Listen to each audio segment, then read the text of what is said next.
Hey guys, it's Kayla Shay coming at you today with another video with the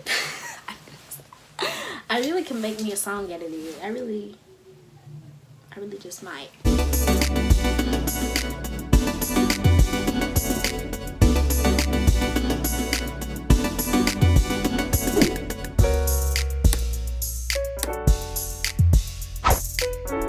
But today's video is two videos in one day, wearing the same clothes, same attitude, you know what I'm saying? But anyways, let me stop. Today's videos have been a requested video by some of my fellow seniors, they're not classmates, but you know, they're below me in grade, coming up to be their senior. I don't know how to say that, just don't even act like I just said that. I am going to explain to you guys how I attended, or how I am attending my university without having to pay for anything. So let me just talk to you guys a little bit how I've done that. And I really personally didn't think that I would do it, but that was my main goal at the beginning of my senior year, and that's what I achieved. So number one, the first thing that I did at the beginning of the school year was research the school that I wanted to go to, which surprisingly, Ole Miss was not any of the options. It was not. I originally wanted to go to another school in the state. You guys know Mississippi State. I wanted to go to Mississippi State, but even with that, I also still researched Ole Miss because they told me to research all the schools in Mississippi, just in case. You know, I did all the community colleges too. Go through their scholarship list and see which ones that apply to you. So most of them have like a scholarship list that you don't personally apply for, but once you apply for the school and then you apply for because most schools or most universities or any school in general have a general scholarship application, to where they look at your general scholarship application and then offer you scholarships based off of what you turn in.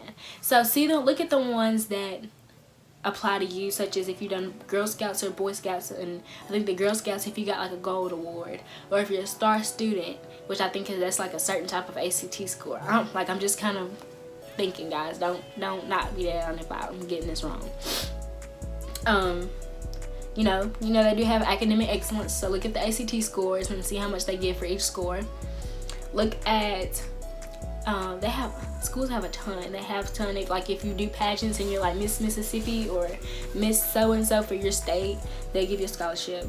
If you in Mississippi, I know we do ACE, which is like Advanced International Cambridge Education, I think that's what it stands for.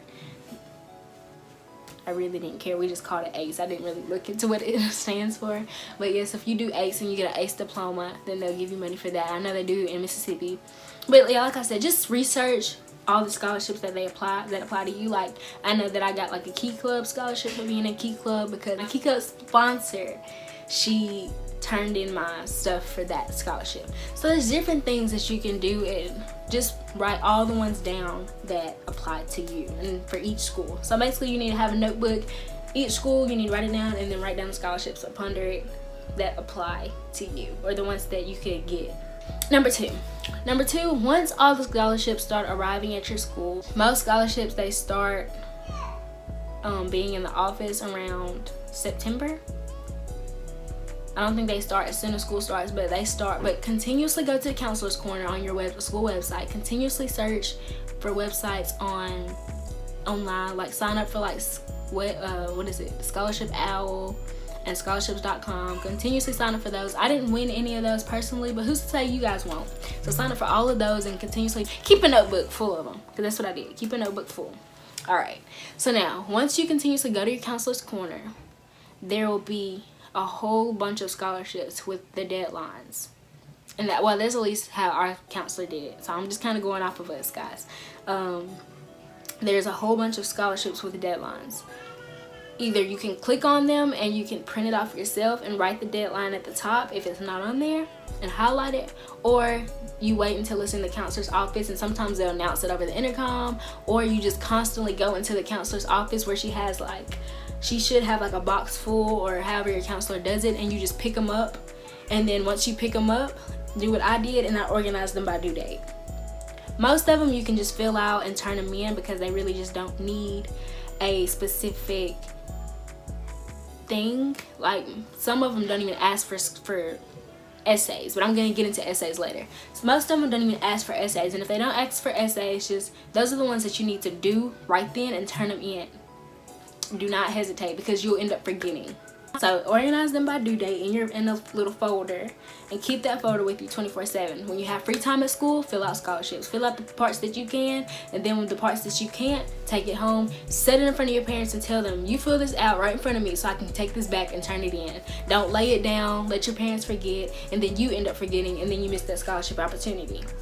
Write down, set it, fill out your part when you have free time in class, take it to your parent, make them fill out their part, and turn it in as soon as possible. Do not hesitate on scholarships, because most of the time, some of the scholarship committees, they look at how fast the people turned in their scholarships, or they look at who turned them in first, because most of the time they're coming almost every single day to pick up the scholarships that have been turned in.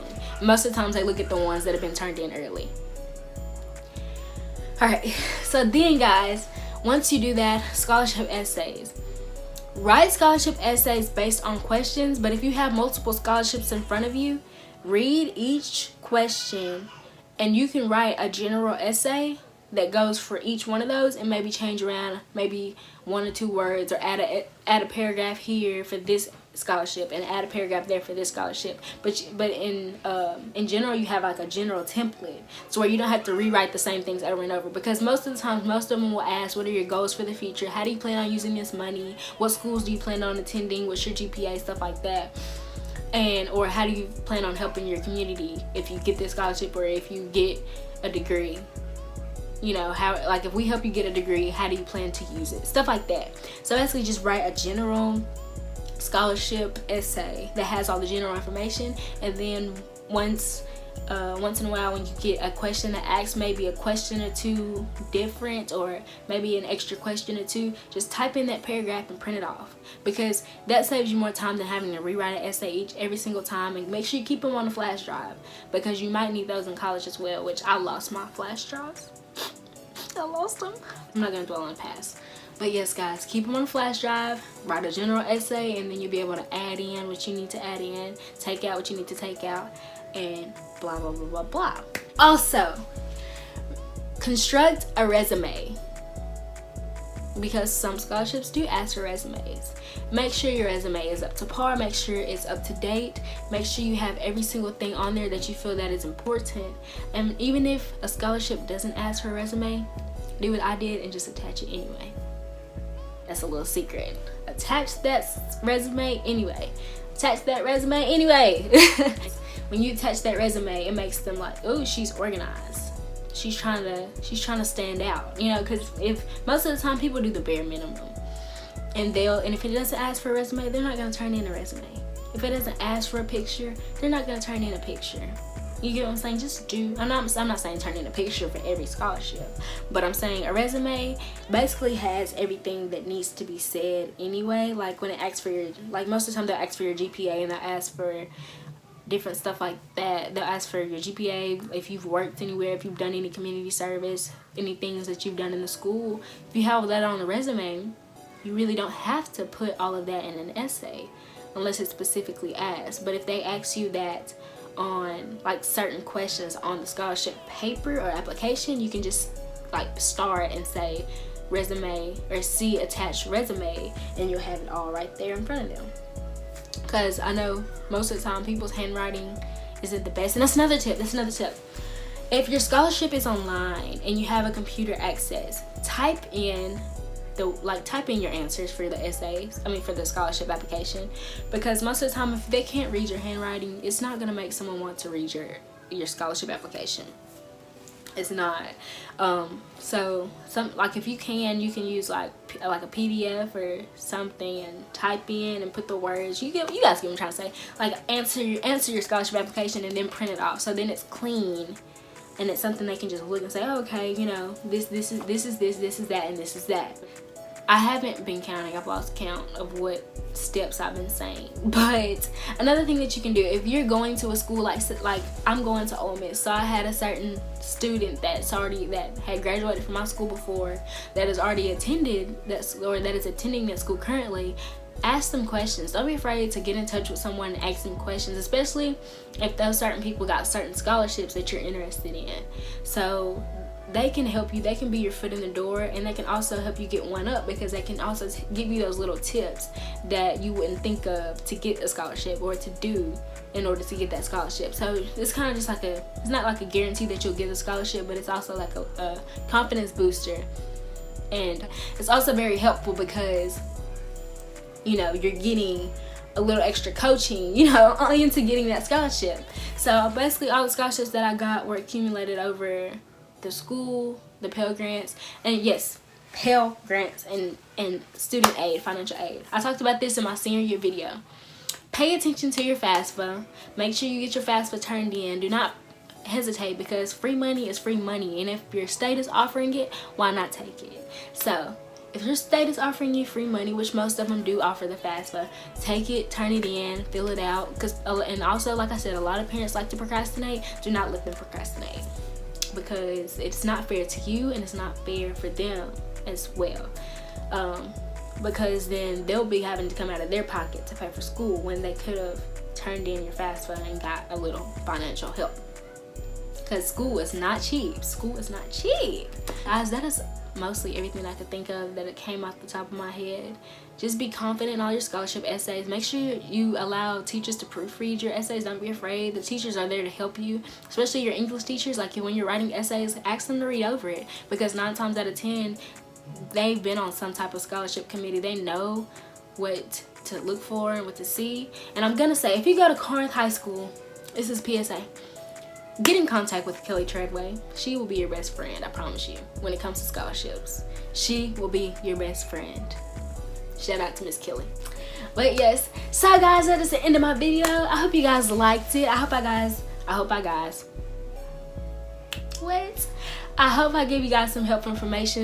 This was a video that was requested, so I hope that it is helpful to you, baby boy Tylan. So this is the end of my video. New videos every Tuesday or Thursday. I'm gonna try to do both, but if I don't, Tuesday or Thursday. Please comment, like, and subscribe. Don't forget to hit the notification bell to join the crew, and I'll see you guys in the next video. Bye.